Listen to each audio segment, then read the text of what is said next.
Olá, seja bem-vindo a mais um Café em Prosa Podcast. Esse que é o podcast voltado para os setores de cafés especiais e da cafeicultura em geral.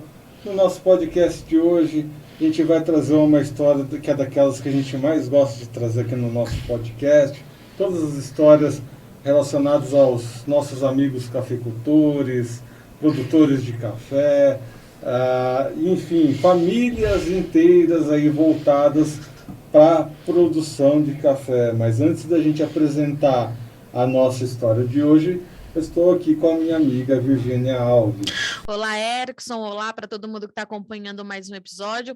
E, Erickson, hoje, antes de começar, eu quero fazer um agradecimento para a Deiviana, assessora da Minasul. Eu falei para ela que eu ia agradecer ela, que ela está sempre ajudando. E hoje a gente chegou nessa história, nessa família, por conta dela, né, Erickson? Isso mesmo. Obrigado, Deiviana, sempre nos ajudando aqui nas nossas produções, né, lá em Minas Gerais. Minasul sempre presente aqui conosco no site, no podcast. E a história de hoje vem lá de Varginha, sul de Minas. E para contar um pouquinho sobre a história da Fazenda Campestre, né? A gente tem aqui a Nayara Casmin de Oliveira e a Noêmia Karen de Oliveira. Nayara, seja bem-vinda aqui ao nosso podcast. Olá, tudo bom com vocês? Tudo bom? Tudo bem, Noêmia? E aí, tudo bom? Tudo bom. Então, vamos começar pela Nayara, né? Nayara, conta um pouquinho da história da fazenda de vocês pra gente. A fazenda da nossa família começou com meu bisavô, há mais de 100 anos atrás. Meu bisavô comprava terras com o pai dele, e hoje, onde é a nossa fazenda, ele criou a família, que é onde minha avó nasceu. Então, já vem dessa época, e a gente conta que em 1958, como uma data referente para a gente, que é o casamento dos meus avós, que ali a gente começou mesmo o circuito da família que está até hoje. Meus avós começaram na fazenda com 5 animais e 5 alqueires de terra de café. E chegar no patamar que estamos hoje foi muito grande, foi muito bom, e essa sucessão familiar entre cada geração foi excelente. É um orgulho para minha avó ver isso hoje, com 95 anos, então ela fica muito emocionada e muito feliz. E para você agora, Noêmia, eu queria entender como é que foi para vocês se envolverem com a produção da família, né? Vocês cresceram vendo isso, conhecendo a história. Você sempre quis ficar no campo, você, sua irmã? Foi uma coisa que foi natural ou em algum momento você falou, não sei se é isso, quero pensar em outra coisa? Como é que vocês chegaram na administração da Fazenda Campestre, que hoje é modelo, é exemplo aí, onde é o coração do café, né, no Brasil, Varginha, é uma referência muito grande. Conta pra gente um pouquinho a história de vocês. A fazenda a gente teve envolvida desde pequena, na verdade, né? Meu pai, ele ama aquilo de paixão. Meu pai tá lá de domingo a domingo, se deixar 24 horas por dia.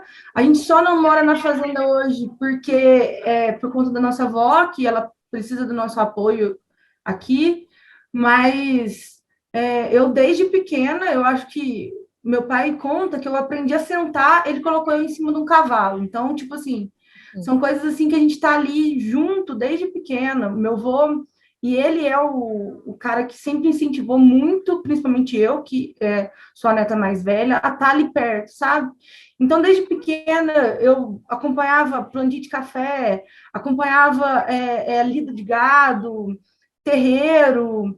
Eu, com 8, 9 anos de idade, tinha um terreirinho na porta da nossa casa, eu já era responsável de mexer café junto com minha mãe, com meu pai. Então, a gente, desde pequena, teve junto. Só que esse amor pela terra sempre foi maior para mim, sabe? Eu com 14, 15 anos, já sabia que eu queria mexer com com fazenda, eu só não sabia se eu ia para veterinária ou agronomia. E aí, quando eu decidi agronomia, daí para frente eu já fui decidindo os meus passos. Mas é engraçado como, eu não sei se é uma coisa de cafeicultor, mas eles sofrem tanto que o meu pai virava para mim quando eu estava na faculdade e falava assim: não, minha filha, não volta para casa agora, não. Vai trabalhar, vai mexer com outra coisa, vai estudar, vai trabalhar fora, vai fazer um concurso. É aquelas histórias assim que, pelo amor de Deus, não faz isso.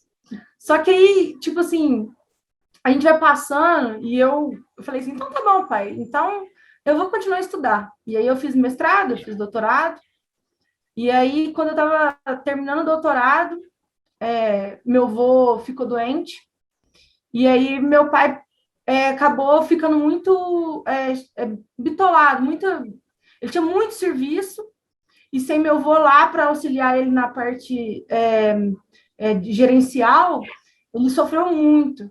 E foi quando a Nayara, que estava fazendo o curso de administração, resolveu ficar ali dando uma mão para ele. Essa mão que ela nunca imaginou, porque a Nayara nunca gostou, não que não gostava, ela gostava, mas fazendo para ela era lazer, né? Ela nunca olhou para aquilo como um serviço, ela acabou apaixonando pelos animais, no caso, as vacas leiteiras, e ela foi a que acabou me puxando para voltar para casa. E aí hoje estamos nós duas lá, trabalhando com ele e tocando a fazenda. Bom, Nayara, a gente escuta inúmeras histórias, né, de sucessão familiar aqui dentro do site Notícias Agrícolas.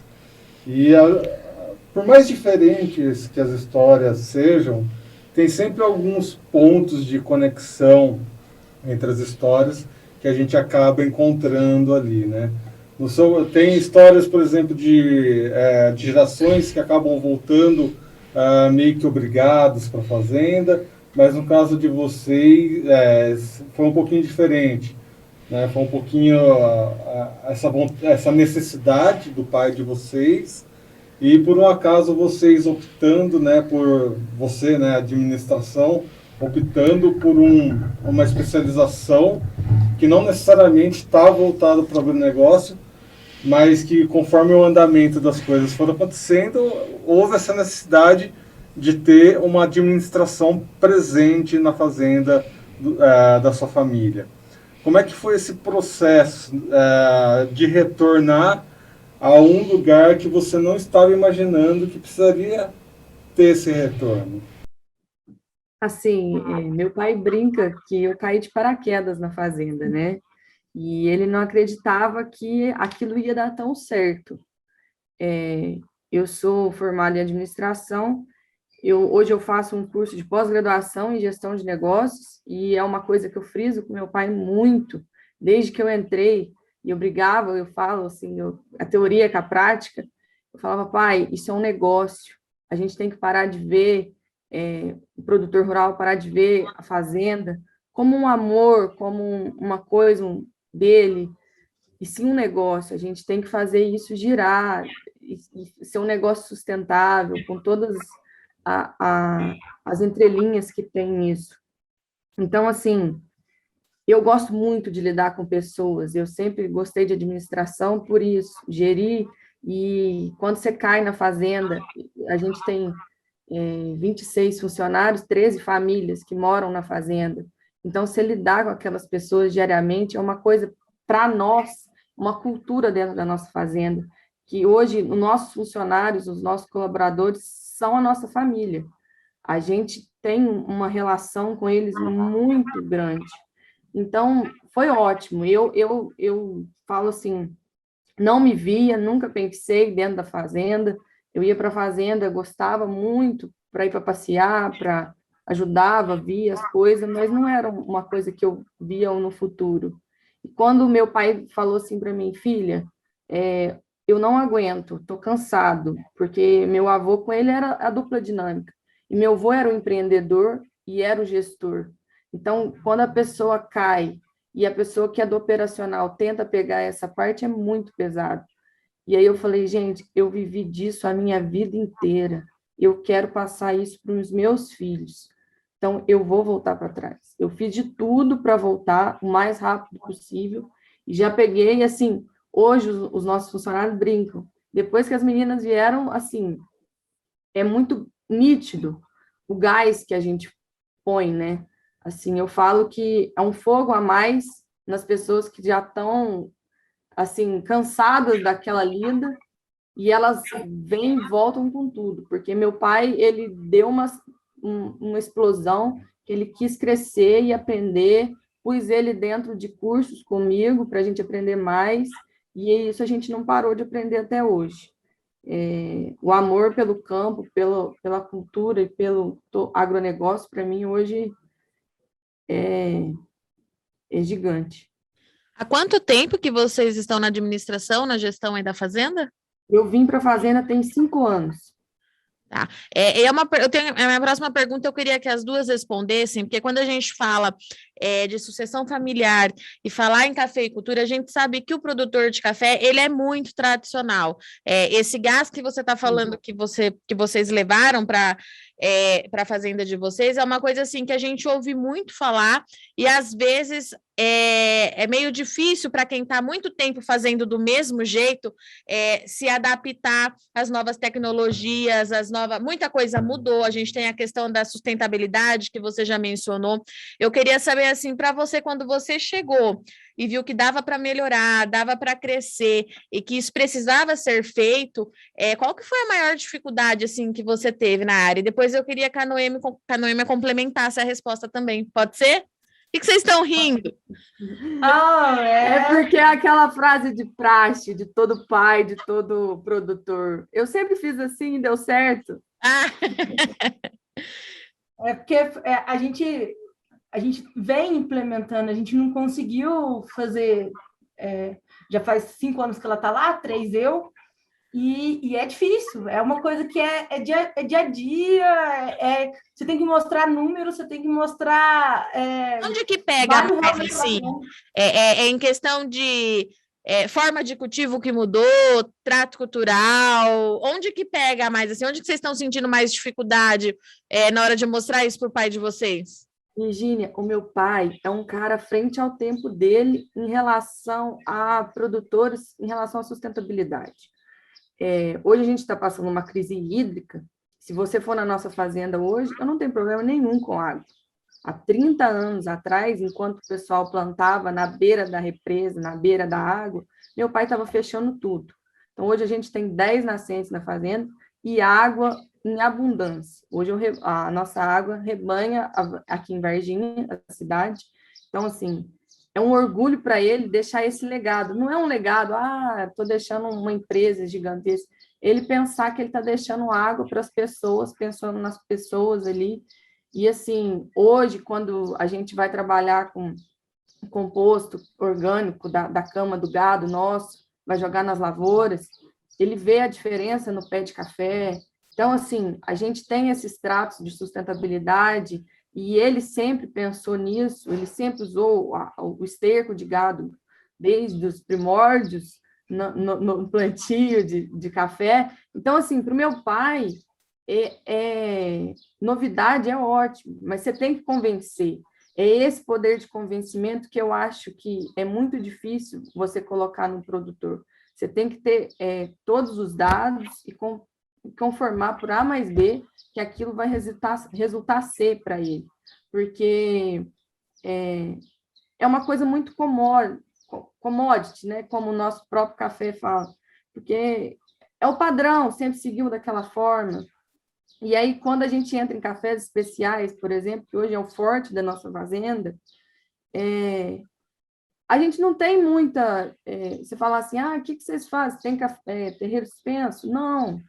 A gente faz o simples, aduba bem, aquele arroz com feijão, aduba bem, colhe bem, na hora certa, tudo, faz todos os tratos, e a turma, nossos colaboradores, sempre de olho, acertando os pontos, e tendo uma produtividade boa. Eu acho que a gente tem que pensar nisso, porque hoje, principalmente, no momento que nós estamos vivendo nessa pandemia, eu acho que os insumos cresceram tanto, E quem não tem planejamento, a gente viu e a gente está vendo isso acontecer, o ano que vem vai passar muita dificuldade, porque os adubos cresceram o preço e não tem para entregar. Então, quem faz um planejamento, tem tudo certinho. Hoje, na fazenda, a gente está com tudo debaixo dos armazéns entregue, entendeu? A nossa compra faz 2, 3 meses. Foi maio que a gente fez e já está lá no barracão. E os meninos trabalhando. Então, é a hora certa, o momento certo, planejado. E é uma satisfação para o meu pai hoje. Ele fala, nossa, estou tranquilo. Porque antes era muito difícil. Ele tinha que comprar correndo e entregar a preço que ele não cotava. Hoje a gente cota tudo, pega o menor preço e busca, e sempre querendo melhorar. E assim, eu vejo muito isso. Meu pai brinca, ele fala, igual com a Noêmia, que ela é uma agrônoma, doutorando. Ele fala, minha filha, eu não quero que você venha aqui para você fazer do mesmo. Você é uma gerente, você é a dona, você é a produtora. Você veio aqui para implementar ideias novas, para a gente crescer, para a gente transformar isso aqui num negócio sustentável. Eu acho que essa parte de choque de conhecimento e de ideias, sim, o produtor tem muito, às vezes é muito engessado as coisas, eu faço assim, é desse jeito, não sei o quê. O meu avô era muito assim, acho que meu pai ele lutou muito para ele conseguir implementar algumas coisas lá em casa. Só que do meu pai para frente, o pai sempre foi... Ele gosta, ele fala assim, essa tecnologia vai melhorar meu dia, vai ser fácil, porque ele também gosta de coisa fácil. Se é muito, muito complicada, aí ele já fica meio assim também, aí já é mais difícil para a gente fazer. Mas, para mim, quando eu cheguei, o mais difícil foi isso, de eu conseguir pensar tudo que tinha de complexo fora e trazer simples para dentro da fazenda. Porque a gente vê tanta coisa, tanta tecnologia, e lá em casa a gente não tem a tecnologia de ponta, mas a gente tem a tecnologia que cabe hoje para o que a gente trabalha, sabe? E aí eu falo para ele assim, pai, vamos numa fazenda, a gente hoje está tentando levar ele em locais e coisas para ele enxergar aquilo, e além de mostrar números, porque para ele não adianta nada eu falar assim para ele, vai fazer isso, vai melhorar isso, ou vai aumentar a produção. O que adianta eu aumentar a produção se eu vou aumentar meu custo e não vai, às vezes, nem paga aquilo? Então, é muito disso, ele olha muito isso. E essa parte de gestão, eu falo que para a Nayara até que foi mais fácil, porque o leite, ele precisava muito disso. O café, meu pai, por incrível que pareça, sempre teve tudo muito na cabeça. E aí, eu cheguei lá para tocar o café junto com ele, e aquilo meio que foi uma zona parecida. Então, eu estava sempre ali em volta do que ele estava fazendo. E aí eu comecei a falar, pai, vamos colocar isso no papel, vamos trazer isso, vamos melhorar para a gente saber o que está acontecendo direito. E aí, a partir daí, a gente começou a tomar a decisão de comprar o adubo certo, na hora certa, para a quantidade certa, porque ainda tinha aquilo, né? Ele comprava mais.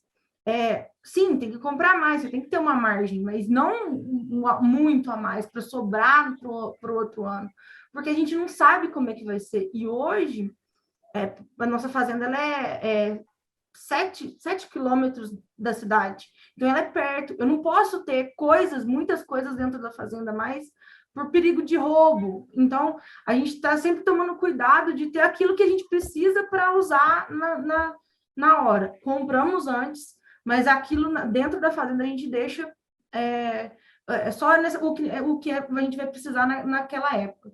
Porque é uma coisa assim, que hoje é o que a Nayara falou, que era o mais difícil para o meu pai, o planejamento. Que era, ele não sabia planejar, ele só fazia as coisas assim, nossa, tem que construir outro terreiro. A gente, em 2000, quando eu cheguei, a gente fez um secador no meio da panha, porque ele não tinha noção que a gente precisava de outro secador, porque a gente não ia dar conta do tanto de café que a gente produzia. Então, hoje, A gente construiu, ano passado a gente construiu um secador antes da colheita, a hora que começou a colheita, o secador já estava pronto, já estava tudo pronto, já estava tudo organizado, mas essa parte de planejamento, eu acho que para a gente foi a mais difícil. Noêmia, eu fiquei curioso um pouquinho com a sua história, que você foi uma pessoa que investiu nesse universo acadêmico, né, até o doutorado e tudo mais, né. Eu não sei muito bem como é aí em Minas Gerais, mas aqui em São Paulo, as bolsas que deveriam ser mais comuns é da CAPES, da FAPESP. Hoje em dia está bem difícil conseguir essas bolsas, aliás. Mas, enfim, quem decide ir em busca de uma bolsa de mestrado, doutorado, tem que ter uma metodologia científica muito bem elaborada na cabeça, tem que ser uma pessoa muito técnica. E muitas das vezes essa metodologia, né, ela funciona bem na academia, mas quando a gente vai na prática, a metodologia ela tem que, né, Ser adaptada. ser umas coisas mais maleáveis aí. Como que foi esse processo para você, né, de partir da metodologia, né, de um doutorado, né, aquelas coisas de bibliografias infinitas, e chegar na prática, se bem que você já tinha prática, né, mas conta um pouquinho como foi a sua experiência. Eu vou começar um pouquinho do começo, porque eu sou egressa da Universidade Federal de Lavras.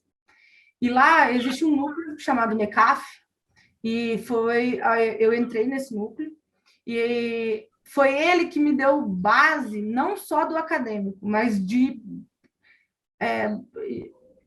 a gente tinha muito curso, sabe, e a gente dava palestra, e o núcleo disponibilizou muito para mim, para eu ver, além do dia a dia da minha casa, o dia a dia de outras fazendas. Porque aqui, principalmente sul de Minas, eu acho que sul de Minas, a região... Não, o Cerrado é grande. Eu falo que a gente tem muita pequena propriedade, e aí que a gente enxerga os gargalos da cafeicultura. Porque a grande propriedade, ela tem um administrador, ela tem um controle muito maior, e aí você vai eu fui numa associação em Caxambu, de pequeno produtor, que tinha 2 hectares, eles não sabiam a importância de um calcário. Então, tipo assim, você começa a andar nessas regiões e você começa a ver que a necessidade das coisas. E eu agradeço muito ao núcleo e ao professor Rubens, que foi o meu orientador no mestrado. Eles sempre trouxeram tanto a parte científica e metodológica e aquela coisa bem caber na metodologia, eu construir a metodologia e a parte prática também. Tanto que o meu orientador falava assim, a gente tem que cada vez mais alinhar a nossa pesquisa à necessidade do produtor. Porque hoje, claro, eu fui depois do meu doutorado, eu fui trabalhar com semente, eu trabalhei com semente de milho. As pessoas falam assim, mas por quê? Eu falei assim, porque eu precisava abrir meu leque. Porque além de café, eu precisava ter conhecimento de outras culturas. E isso me ajudou muito. Eu trabalhei dentro de um laboratório, aí é mais engessado ainda, porque a metodologia tem que ser extremamente, tudo tem que ser extremamente limpo, extremamente organizado, as suas coisas têm que ser bem planejadas. E aí, quando eu voltei para a fazenda e eu fui trabalhar, eu demorei. Para falar que eu não demorei, eu demorei. Demorei aí 1 ano para eu entender o que eu podia fazer de melhor.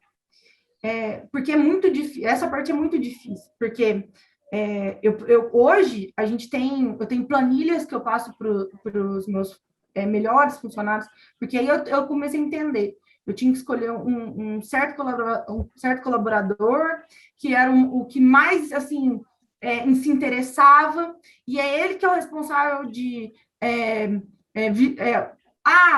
ele chama Fabiano. Eu falo assim, Fabinho, e aí, e o gesso, e o calcário, já jogou? Como é que tá? E essa parte de acompanhar junto, cada vez mais eu estou fazendo isso porque eu posso dar uma planilha para eles, mas se eles não entenderem essa planilha, não adianta nada. Esses 3 anos que eu estou na fazenda, eu já mudei muito a minha planilha.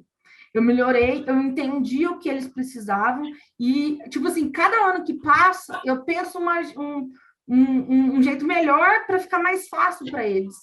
Porque não adianta nada eu colocar lá a regulagem, a quantidade de que tem que cair, se falta alguma coisa, sabe? Então, cada vez mais você tem que... Eu tive que pensar melhor.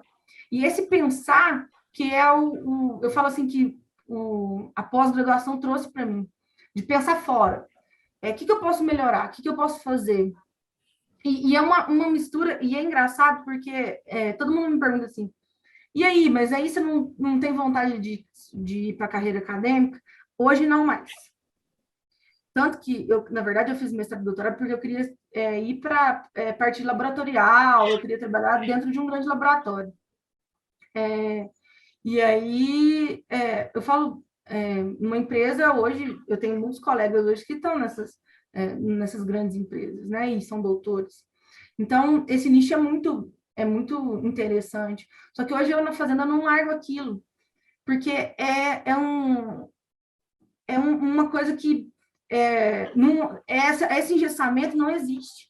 Se você não pensar fora da casinha, você não consegue fazer algumas coisas. Porque você tem que alinhar uma pessoa que está fazendo um serviço para você, que tem um conhecimento, às vezes, até o ensino médio, às vezes até a 8ª série, ou tem alguns que nem terminaram a escola ou são analfabetos ainda. E hoje, cada vez mais, eu falo para os meninos que estão lá com 18, 19 anos, alguns ainda não terminaram a escola, por favor, termine a escola, por favor, termine a escola, porque eu preciso que eles tenham um conhecimento básico para eu conseguir que eles façam tudo ali dentro. Porque hoje a mão de obra cada vez mais a mão de obra tem que estar melhorando para ser mais qualificada para a gente conseguir tocar a fazenda. E, Nayara, nessa mesma linha da pergunta do Erickson, eu queria saber de você como é que foi a hora que você chegou, viu a papelada, viu tudo que estava acontecendo e falou, como é que eu vou administrar isso aqui? Porque a gente que está de fora, e mesmo até quem é o pessoal urbano, né, que a gente fala, quem não conhece nada da produção, chega lá no mercado e só compra, não tem ideia de tudo que acontece, do trabalho que é. Enfim, como é que foi para você a hora que você chegou? Você imaginava que era do jeito que é? Ou você imaginava que era um pouquinho mais fácil, mais difícil? Como é que foi? Virgínia, primeiro que eu não conhecia nem os funcionários a fundo, né, todos. Então, assim, você mulher, eu vou falar isso assim, como eu e a minha irmã hoje somos as pessoas que tocam, e junto com meu pai é a pessoa, é o ponto-chave, é ele que é bate o martelo final, mas nós duas que gerenciamos tudo dentro da fazenda hoje. Chegar numa fazenda que a maioria dos funcionários, 90% são homens, e você se aceita ali com todos as tecnologias, os conceitos que você vai trazer, e se mostrar que aquilo traz um resultado, é muito difícil. Eu levei um certo tempo para enxergar que isso dava resultado. Foi muito difícil no começo, porque você pôr essa tecnologia numa gestão que hoje, desculpe o termo da palavra, as pessoas às vezes ainda usam caderno, lápis, e aquilo. Meu pai e eu cheguei assim, meu Deus, o que eu estou fazendo aqui? Deus eterno. Eu comecei do zero. Então, eu tive que montar planilha, buscar software, índices, benchmarking, buscar coisas para a gente ter referência e crescer e melhorar e bater falar assim, não, eu quero isso, o meu objetivo é esse, no próximo ano minha meta é essa. Porque nunca teve isso. A gente tem sonhos, né? A gente sempre tem sonhos. Mas eu falo para o meu pai, um produtor hoje tem que pensar como uma empresa, igual eu falei anteriormente, Mas, se a gente não crescer um pouquinho todo ano, a inflação, os juros, vêm e comem a gente. Então, a gente tem que sempre pensar no crescimento, não de terra, mas em produtividade. Eu vou melhorar isso, eu vou melhorar aquilo, que você vai ter um pequeno crescimento. Para mim foi muito difícil, muito, porque antes da minha irmã chegar, eu tomava conta das duas culturas da fazenda, que era leite e café. E assim, leite te demanda mais tempo, por conta que é diário, e o café tem as épocas. E aí, meu pai sempre me ajudava, auxiliava, eu andava igual uma sombra atrás dele para aprender tudo que ele queria, eu ia aonde ele ia, eu estava junto. Então, assim, as pessoas me conhecerem, se familiarizarem comigo, e aquilo é um processo, não é fácil, mas, assim, hoje todo mundo lá dentro fala para você falar assim, essas meninas entraram aqui e mudaram tudo. Então, assim, é muito satisfatório para você ter esse feedback das pessoas que trabalham lá dentro, porque é eles que estão lá diariamente, no dia a dia. Então, o meu setor de leite, eu tenho 11 pessoas, porque a gente tem um pequeno laticínio que fornece leite aqui em Varginha. Então, assim, eu tenho que lidar com essas pessoas diariamente. E é tão gratificante a pessoa falar assim, não, porque essa menina é diferente, porque essa menina resolve, porque essa menina não tem igual. Então, assim, é muito bom para mim, como gestora deles, escutar isso, porque eu sou movida por pessoas e por desafios. Eu acho que toda pessoa hoje busca, principalmente jovem, eu estou com 28 anos. Então, assim, é, eu sempre busquei desafio, eu sempre busquei coisas que eu poderia alcançar. E hoje, igual ontem eu estava na pós-graduação, e faço gestão de negócios na Dom Cabral, e eu conversando com o pessoal do setor de alimentício, e as pessoas da nossa turma escutando sobre como que é o café hoje, é vendido, torrado, moído, quais as classificações, que eu estou tomando, as pessoas não sabem o que estão comendo, o que estão tomando, porque elas não têm conhecimento nenhum de causa. Então, a gente conversando, eles assustados, eles falam, nossa, cansei de ser enganada, a gente estava dando risada, mas, assim, é uma coisa que hoje o consumidor tem buscado isso, saber de onde vem, quem são as pessoas que produzem, o que está a cultura dentro daquela fazenda ou dentro daquele processo, né? Então, assim, eu acho que nós estamos mudando, o mundo está mudando, mas ainda é muito engessado isso, acho que em todos os setores. A gente está falando de alimento, café é um alimento, todo momento a gente tem que pensar nisso, porque o leite a gente é muito criterioso, que não pode ter contato nenhum, e o produtor tem que pensar isso no café. Café é um alimento, a gente tem que não ter todos os tratos certos, os cuidados, para não perder aquele paladar, aquela qualidade. Por isso eu falo, quando eu falo assim, não tem nenhuma firula no nosso café, por mais que ele dê qualidade especial, a gente não faz nada muito assim, nossa.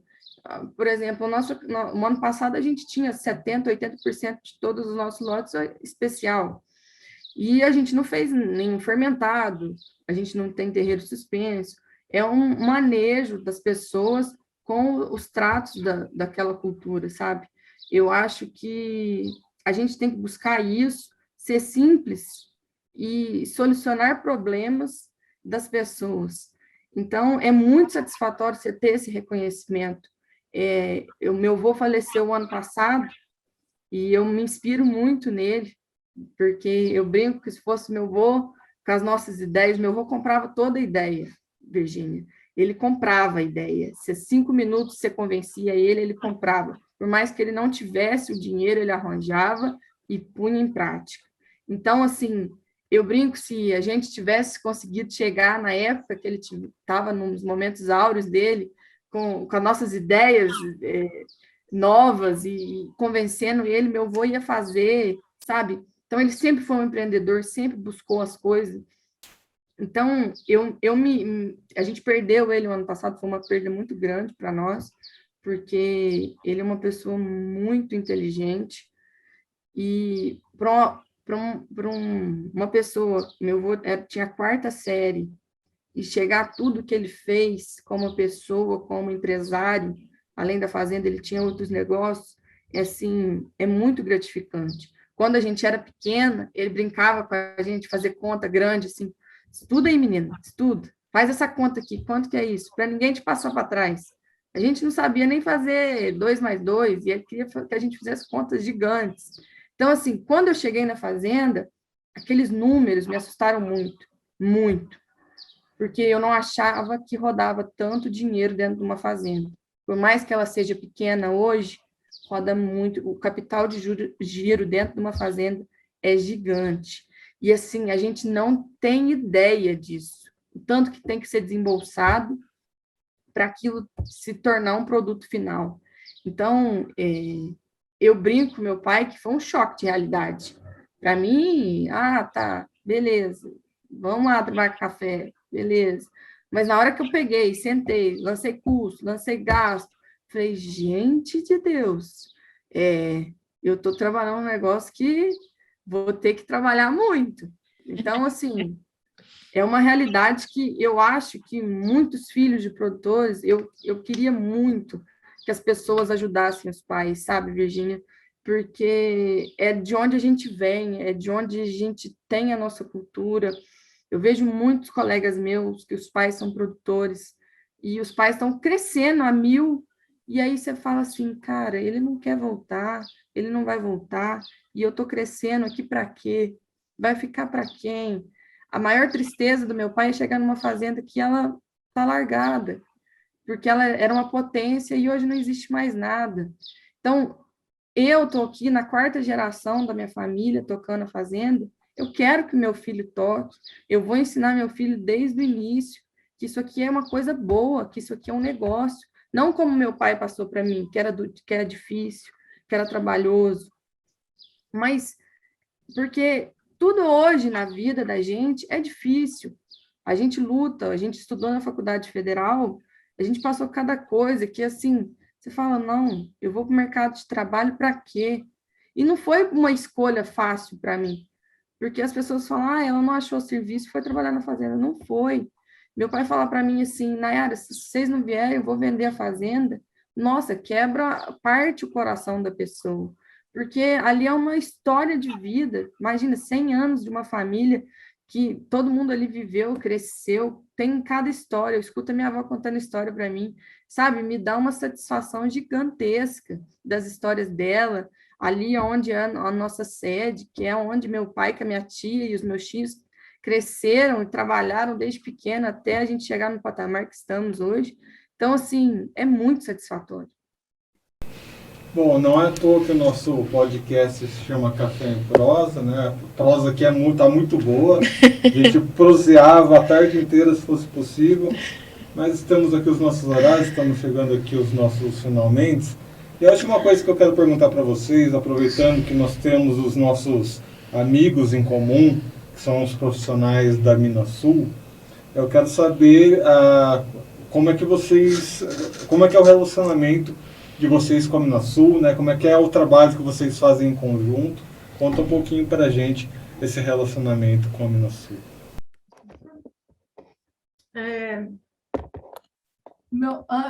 Antes da gente chegar lá na fazenda, o meu pai, ele utilizava da Minasul, né? A Minasul, ela tem uma loja, ela tem um departamento técnico, ela tem o departamento de café.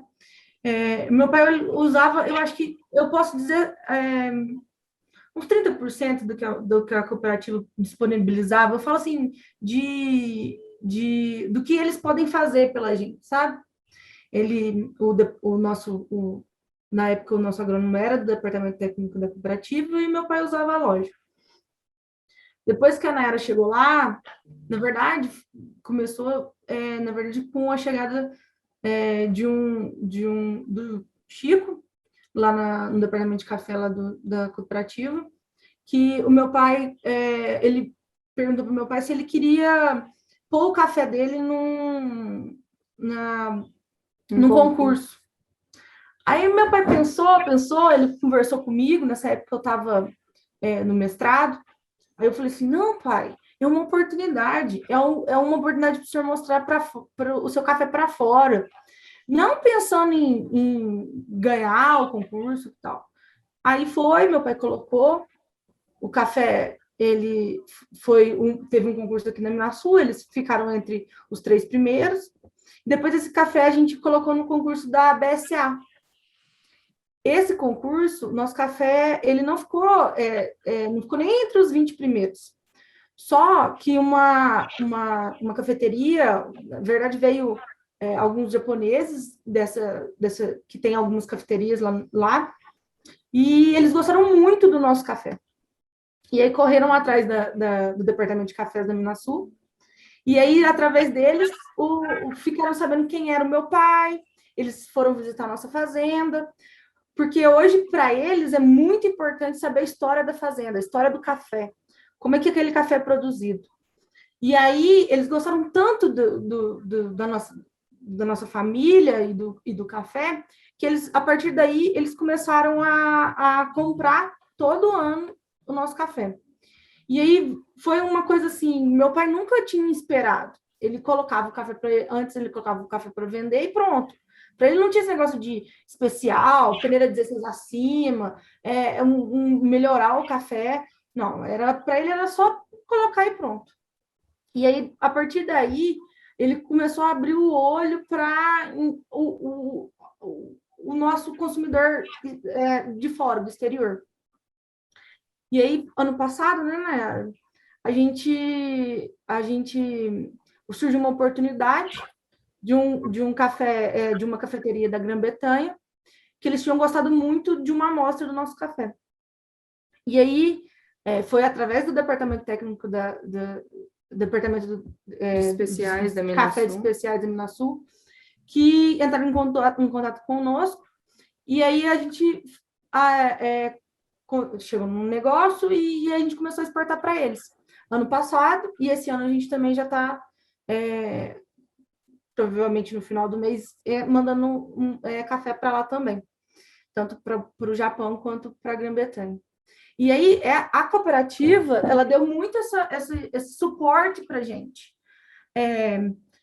Só que eu acho que os cafeicultores têm que correr atrás mais de usar a cooperativa, porque ela tem o departamento técnico, ela tem o departamento, hoje a Minasul ela tem o departamento de cafés e cafés especiais, e tem a loja, e tem toda várias coisas que às vezes os produtores no dia a dia, na loucura que é você ter uma fazenda, você não vai atrás, você não procura, você não aproveita aquilo. E não estreita aquele relacionamento com a tua cooperativa. E foi o que a Nayara chegou, eu cheguei, e aí a gente começou a estreitar esse relacionamento. Tanto na parte de aproveitar melhor o que eles têm para dar para a gente, sabe?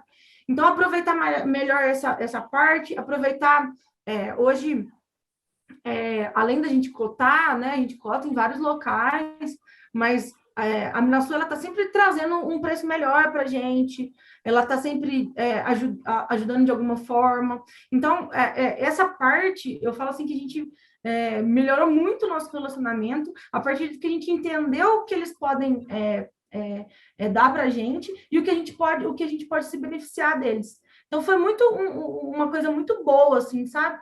Porque é muito difícil. Às vezes, a gente não enxerga de tão engessado que tá. É o que ela falou. Às vezes, meu pai está tão envolvido no dia a dia dele, de funcionário, de o que tem que fazer, e tem coisa atrasada, e a gente tem que estar fazendo, que você não enxerga o resto, o que eu posso melhorar.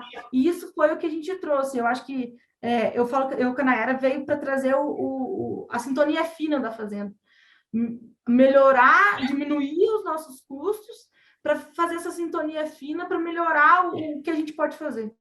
Esse relacionamento, né? Eu acho que todo produtor tem que entender o que a cooperativa dele tem para oferecer.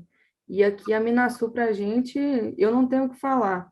Vocês estavam falando da Deviana, ela adorava meu avô. Então, assim, a gente tem que estreitar esse relacionamento, igual a Noemi falou, em relação o que a cooperativa te fornece, a oportunidade que ela te dá.